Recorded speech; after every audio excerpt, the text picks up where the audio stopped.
of Louisville School of Medicine. It's so wonderful to have so many friends and alumni gathered in support of our school. As the ninth oldest medical school in the United States, we have always kept three very important things in our mind: our past, our present, and our future. And today is no exception. We are in a time of rapid change. We have a long history of courageously facing our future in growth, opportunity, and challenge. We will assimilate, acknowledge, and transcend changes necessary to accommodate the changes in Medicaid, House Bill 4 enactment, NIH and other federal spend policy, federal student loan limit changes, and other things that are coming about that require us to remain engaged and proactive on many fronts. We will do this by always being anchored in our commitment to patients and learners. Today we will reflect on where we have been, assess where we are, and investigate the direction we are headed.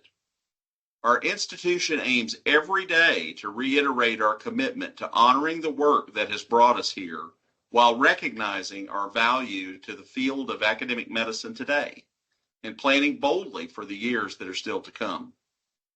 I invite you to listen, reflect, and even join in on the discussion at the end of this address. Each of you, as alumni and friends of our school, are vital to us, and without you, none of our mission would be possible. So as you listen today, I encourage you to share your comments, questions, and concerns, but also to take these stories and the items that you'll hear, our pride points and our areas of need, and you'll help us with those, and you'll amplify them to your public and to your constituencies so that we can become even a stronger medical school and university. Your feedback is not just valued, it is vital to our success. Let's begin with a reflection of our recent past. The 2023 through 25 strategic plan was a robust, forward-thinking plan to set the University of Louisville School of Medicine even further ahead. The past few years have seen intense innovation and action as we have continuously exceeded our goals.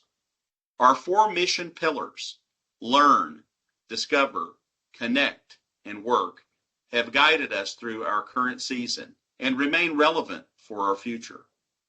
I want to spend some time now reflecting on our pride points in each of these mission pillar areas. Along with those in our care, our patients, our students and trainees are our primary reason for existing. And we take great pride in the programs and initiatives that support all of our learners. For learners in our school, I try to always give them a very important message. And that message is, you are needed and you are wanted. Never before has it been more important to build a population of caring and competent physicians and scientists. Workforce shortages demand it, society deserves it, and it is core to our mission. To that end, we have much to celebrate from the Learn pillar. In the Office of Undergraduate Medical Education, we have seen an increase in the class size this year admitted to 166 students, our largest ever. And in this current cycle, we hope to admit 175 students, which is our top number for students in the School of Medicine. We do this through also enhancing academic support services, which lead to greater student success. We are including more learning specialists, increased peer tutoring, more and more innovative career exploration and counseling opportunities, representing just a few of our efforts. From the Office of Postdoctoral and Graduate Studies, we increased the class size from 19 to 28. We reignited the CRAFT seminar series to provide career and professional development, and introduced a Career Compass workshop, an interactive career self-reflection program designed to enhance skills in completing an individual development plan, setting SMART goals, and identifying career options of interest and fit.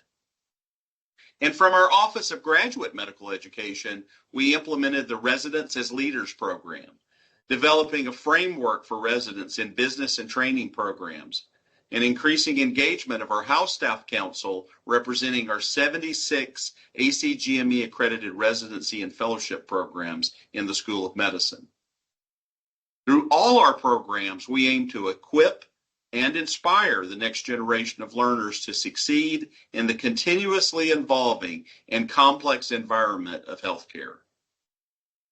And we are doing just that through these 5 points and many, many other things. The Discover pillar focuses on our work as a research and innovation powerhouse.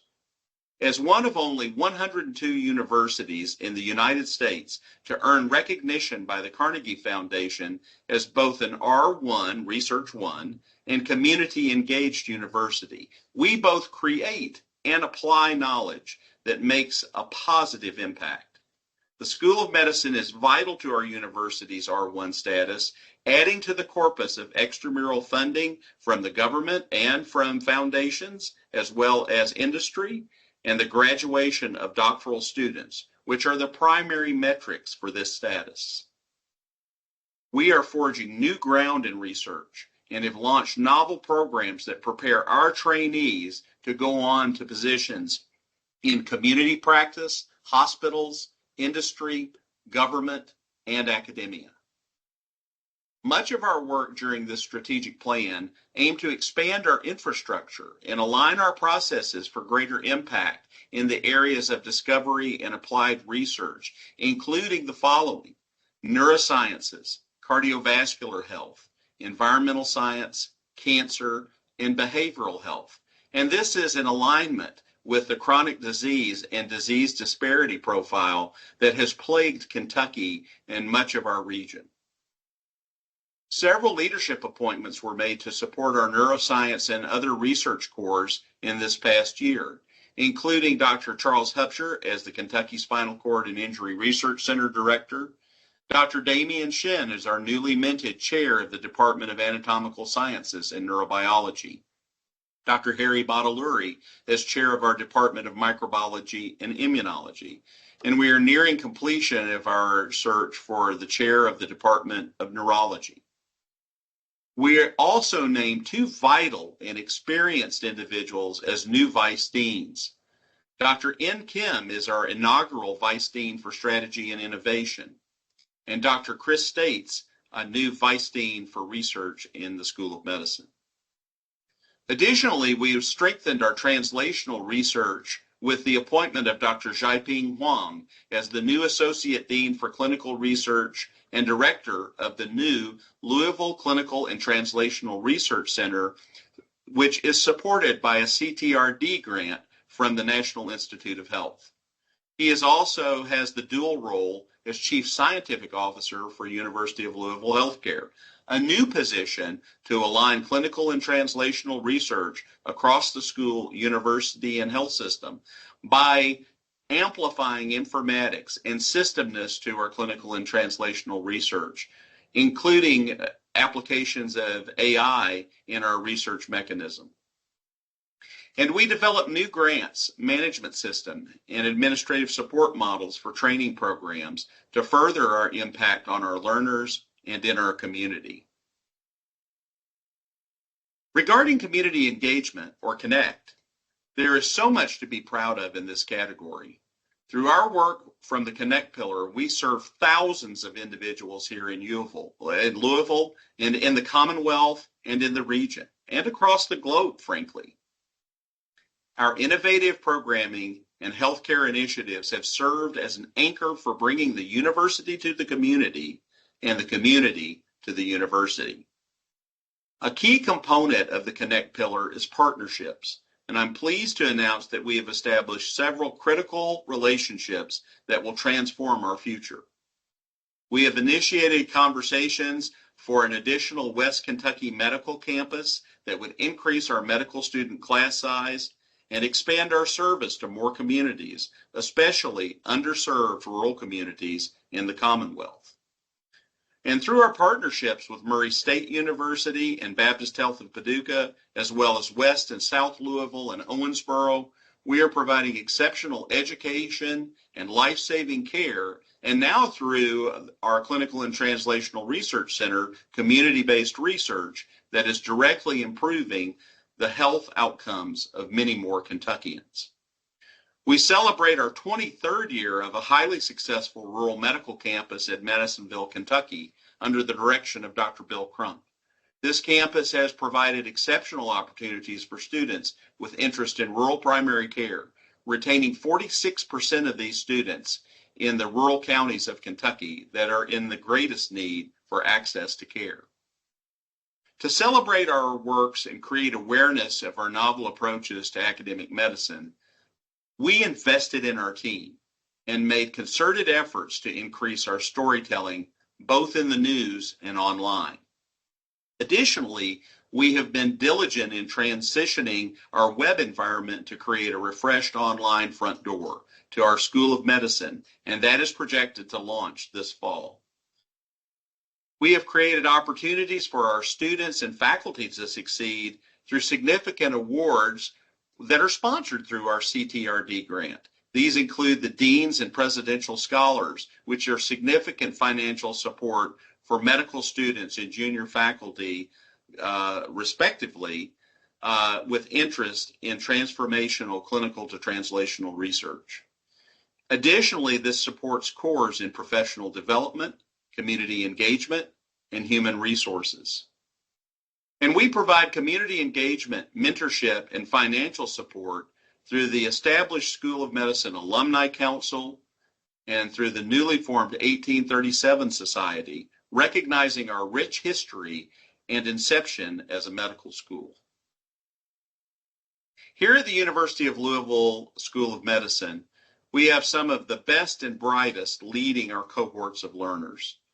Our faculty and staff are at the heart of our operations, and we are proud of the accomplishments made to support this very important constituent base. As part of our work pillar, we launched a comprehensive review of our faculty and staff orientation and onboarding procedures in order to improve its impact on their accessibility to our campus, their development, morale, and engagement. I'm thrilled to announce that launching this fall, we've incorporated more opportunities to meet with peers and leadership, as well as developed a new employee toolkit and orientation modules to assist with the onboarding process. As we strengthen our faculty and staff community, so we strengthen our learner community. And possibly most exciting is our collaboration with the university's newly minted Wellness Office to intentionally connect a health and wellness strategy for the Health Science Center campus. Our past has been nothing short of spectacular, but our present calls on us to examine our value and the very real contributions to medicine that we are making each and every day. At the School of Medicine, we stand by the fact that we are not just training physicians. We are actively shaping health outcomes and improving health access as we advance the future of medicine. Ushering a new era of academic medicine, we proudly stand by our peers in higher education and other academic medical centers to underscore the importance of our work. As we continue to shape futures across Kentucky and beyond, our value cannot be understated. 2 public campaigns are bringing this value to the forefront in very real terms. And we'll talk more about these as we go along. But you can see the AAMC campaign, which is the American Association of Medical Colleges. We are participating with this organization to really cue in and to demonstrate to not only government, healthcare providers, other people in the healthcare sector, but the public itself, the economic impact, research and cures, access to care, and the value proposition of academic medicine. Also, the Proud Sponsors campaign is a grassroots movement aimed at reminding people of the countless ways that higher education makes American life better. And you can see corollary categories demonstrated at the slide that's on the screen. In the space of medical education and skilled workforce, we are leading the way. The medical education of our students and resident and fellow trainees, as well as our graduate students, the training they receive is of the highest quality. Our most recent cohort taking USMLE Part 2 had a 100% pass rate on the first attempt. This is a first in our history and a demonstration of the quality of our educational proposition in the medical school. There are many more in addition to that. We are shaping tomorrow's health professions workforce to lead with innovation, respond to evolving health challenges, and transform care across communities with compassion. We are active participants with the American Association of Medical Colleges, as we alluded to earlier, that is in demonstrating to the public and others academic healthcare systems in this nation are highly valuable. I often use the analogy of we're like the bridges on the highway system. We're a very vibrant and important part of the network of healthcare in the nation. By increasing the cohort enrollment for both undergraduate medical education and graduate medical education, we will continue to expand access to care for our communities and retain and attract excellent physicians and scientists to our state and region. A recent example of this is our increase in complement of our residency program in psychiatry and plans of opening a first-time inpatient service at Peace Hospital, adding to our impact on addressing behavioral health and addiction in our community. A new $280 million collaboration hub and simulation center will provide a new face for the university and specifically the HSC campus, while ensuring valuable programming for our partner health profession schools and first-class spaces to enhance community, service, and wellness.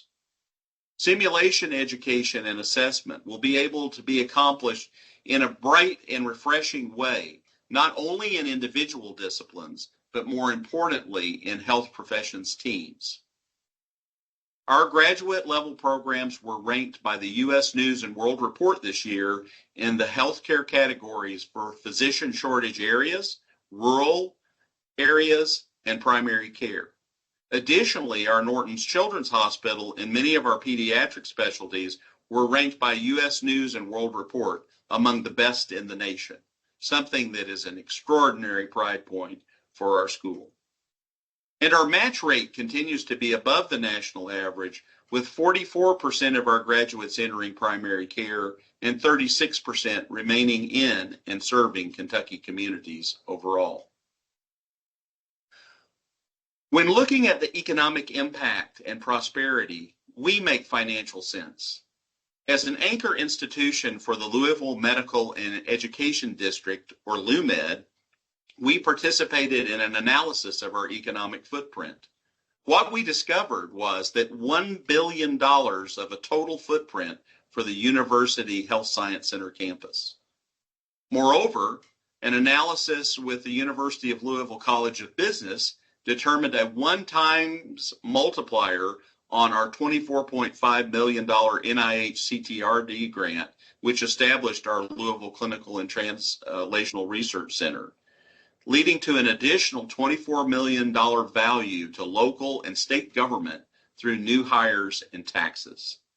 We will continue to communicate our strong contribution on the local, state, and regional economy to government, public, and others as we strenuously advocate for our significant value proposition. Contributing more than 75% of all research completed at the university, the School of Medicine is paving the way for better living. We are a leader in environmental health with a dedicated focus on identifying elements of our natural, social, and personal environments that contribute to our greater well-being. A few examples include the Green Heart Project from the Envirome Institute, which is investigating the impact of greenness on cardiovascular health by planting trees and other foliage in neighborhoods of Louisville and comparing health parameters with those in another neighborhood that did not receive such plantings. This is expanding the green print now to multiple areas of the city with a focus on improved health in cardiovascular sciences or cardiovascular disease, and even beyond.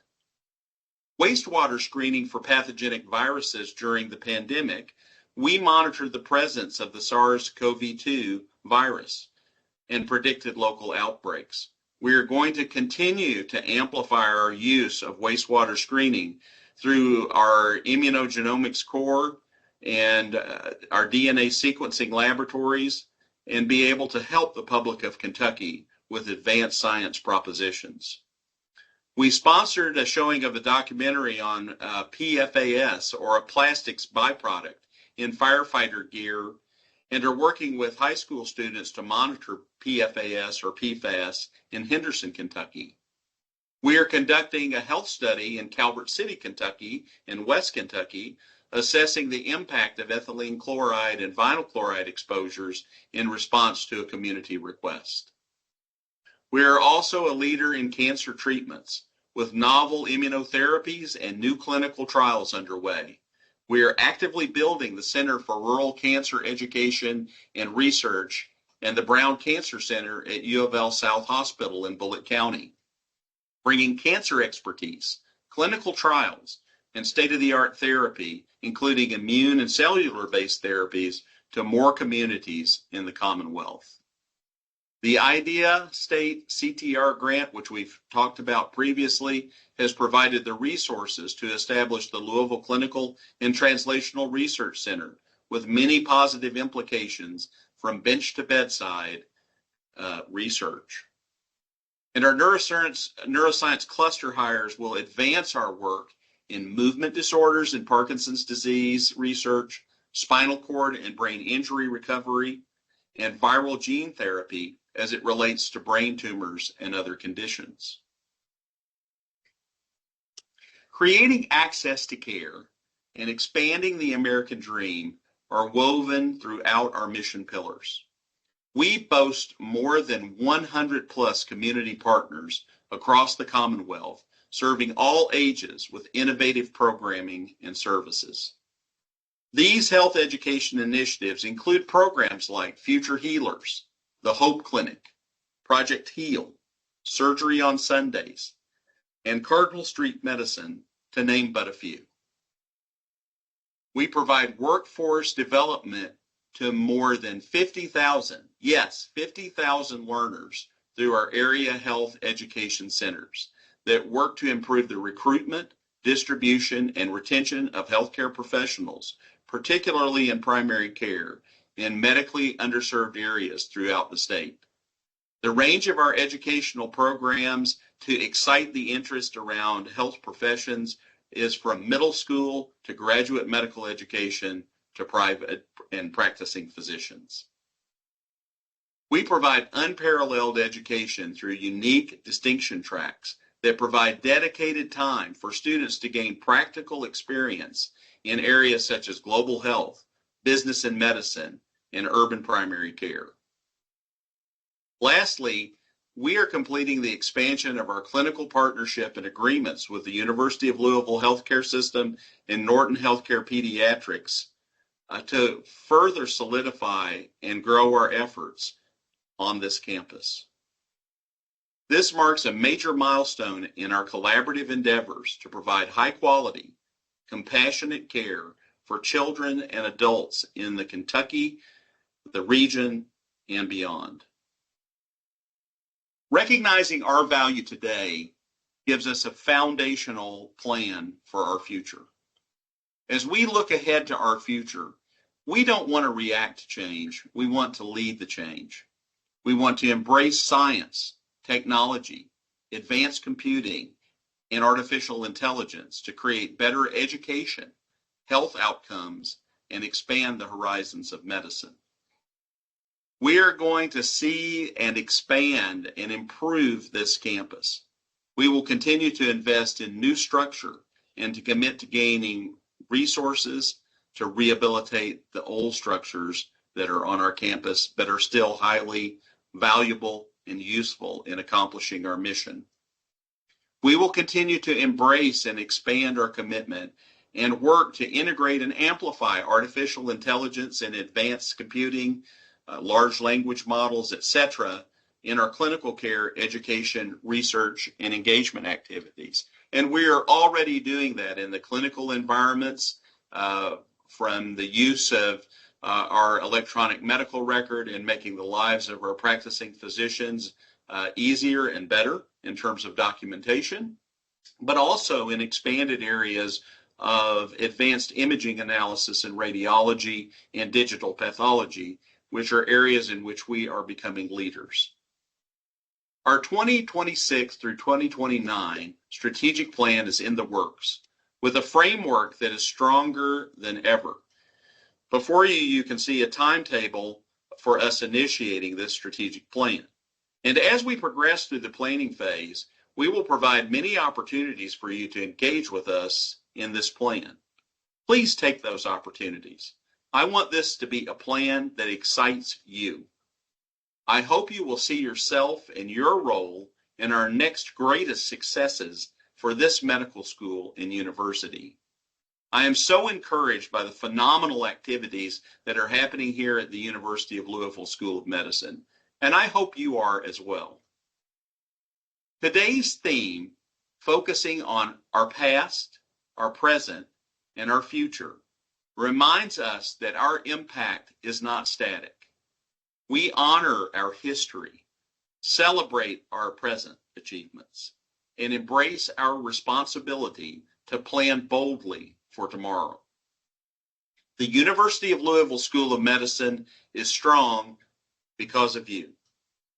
Our learners, educators, staff, clinicians, scientists, alumni, and friends are truly the foundation of our institution. Thank you for your dedication, your ideas, your trust. Your support for our noble purpose is greatly appreciated. Thank you. Now I'd like to take some time to respond to questions and ideas and comments that were submitted by alumni and friends prior to today's address.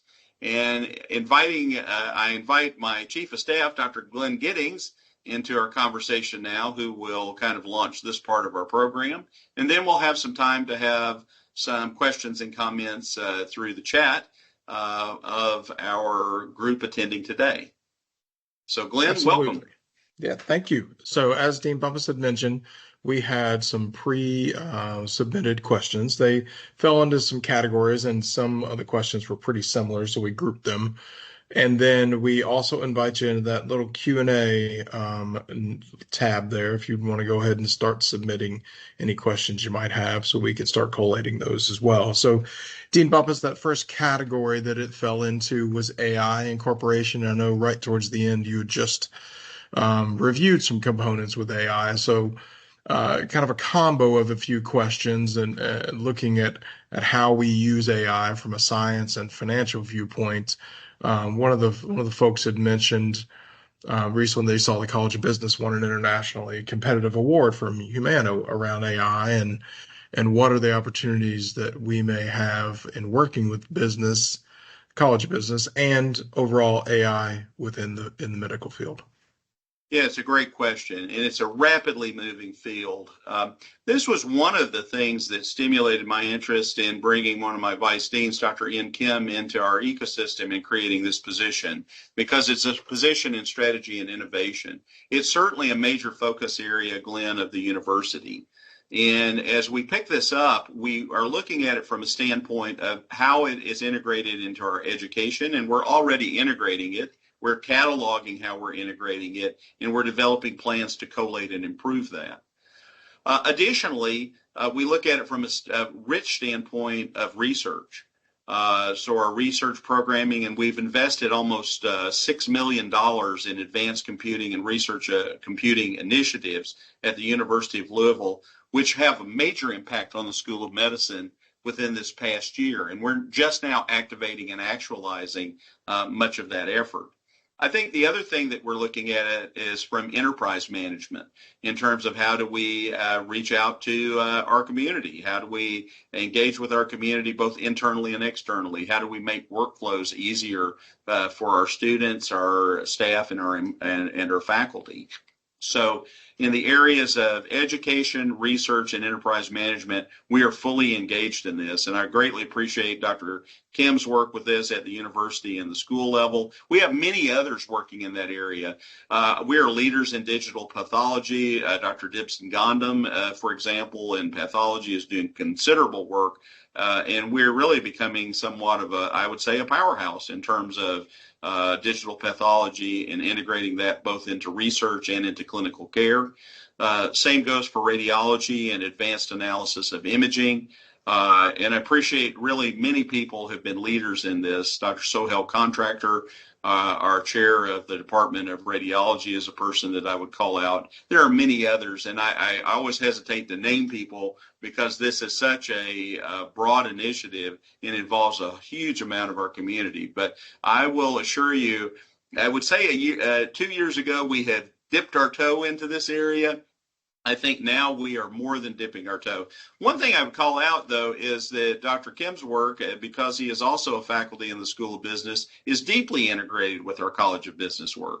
And we really look at this in an unsiloed way. So we're going to be doing a lot of work that is AI integrated that involves the medical school, the School of Public Health and Information Sciences, all of the HSC schools really, but also the College of Business, the College of Engineering, College of Arts and Sciences, and many others. So we consider this a very holistic effort and a really exciting time. Thank you. And as a reminder, just click on that Q&A section if you've got any questions to submit. The next section really jump into federal implications. And some of the questions centered around in the current climate with some uncertainty regarding federal grant programs. What is our plan to preserve critical research programs and support teaching initiatives? Yeah, I think, we've never been short on challenges in higher education and in healthcare. And this is no different, So I think from the standpoint of the NIH and research, first of all, we have had relatively few grants canceled at this point. We've preserved a lot of our federal funding, and we've had some of our federal funding reinstated.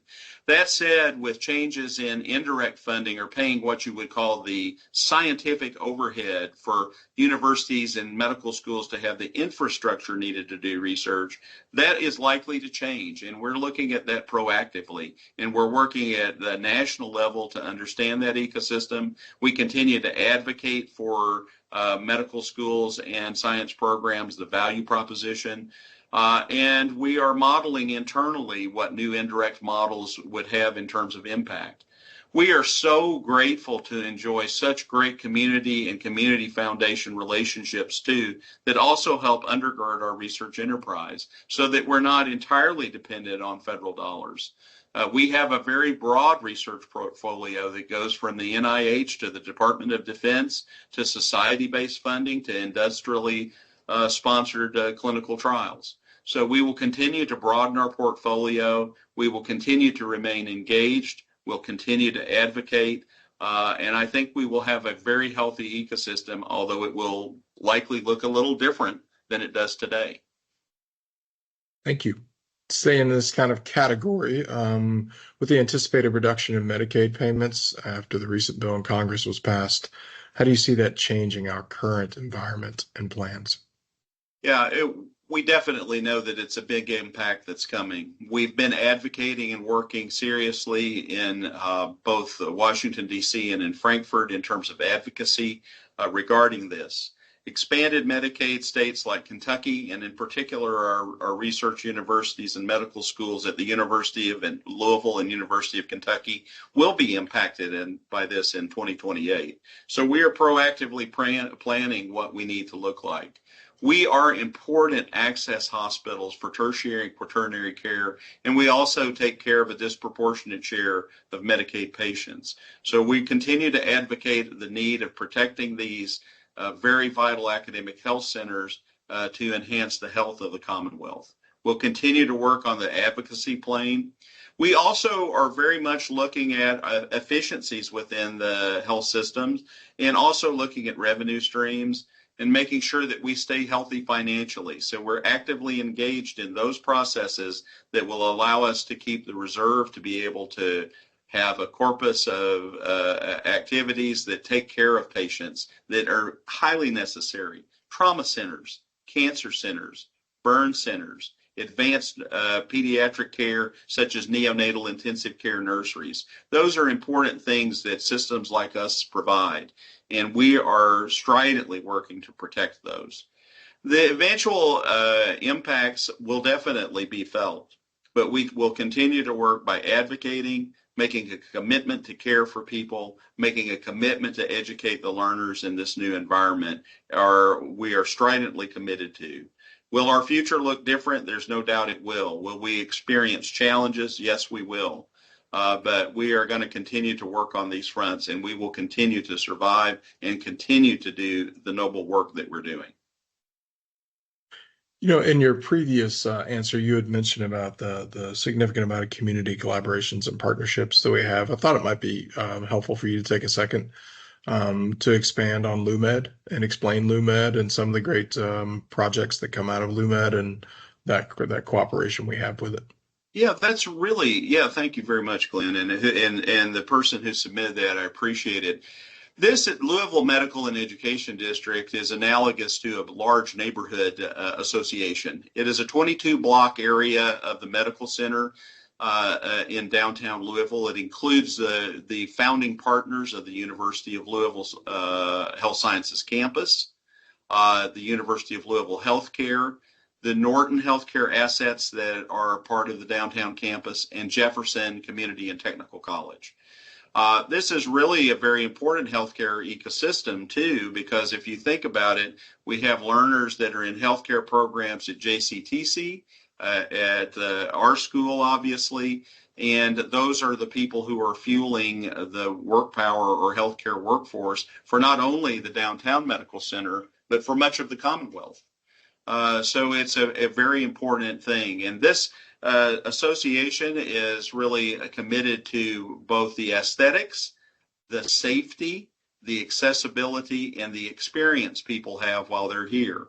So we've done some major initiatives to increase the greenscape of the campus, building a new LUMED Gardens Park that is directly across Chestnut Street from my offices in the Able Building. We are doing safety and aesthetic streetscape improvements along Chestnut Street, which are going to occur this year. And that's the street that our new Collaboration Hub building will also be facing. So really a number of things. We are additionally working along the Abraham Flexner Way, but it's even expanded beyond that to look at economic impact in the city. And we have collaborative meetings with the Broadway Neighborhood Association and with Nulu, which is an entertainment district here that is our adjacent neighbor. So this has really been a platform for us to have effective work internally, to have more safety and security and a better appearance of campus, but it has also provided a platform for us to work with the city, state, federal government on improvements to accessibility and experience while people are here on our campus. And that includes our patients, our learners, and the people who work here, who include our faculty and the medical and educational staff that work in the LUMED district. That's a small vignette. I could probably talk about it all day, Glenn, because there are many things that it's doing that are so positive, but it's work that we're deeply engaged in. That's good. It's a great opportunity to make with LUMED. So those are all the questions we have. We haven't had any submitted. So I think you are free if you'd like to go ahead and wrap us up. Okay, well, listen, thank you so much. I appreciate that we had a cozy crowd here today, and that's great. We additionally will have recorded this session, and we'll try to make it available to a broader part of the alumni community and in future communications that you should all look forward to seeing. Again, the main message I would give to our alumni and friend community is thank you, thank you, thank you. We're so appreciative of the many things you do for us. The second message I would give is please remain engaged, stay close to us, come visit us, and be with us. We appreciate your many contributions of time, talent, and treasure that are really vital for our mission and our success in moving forward. So to our alumni and friends, We want our community to grow. We want to be inclusive. We want to hear from you, and we want to see you. Thank you.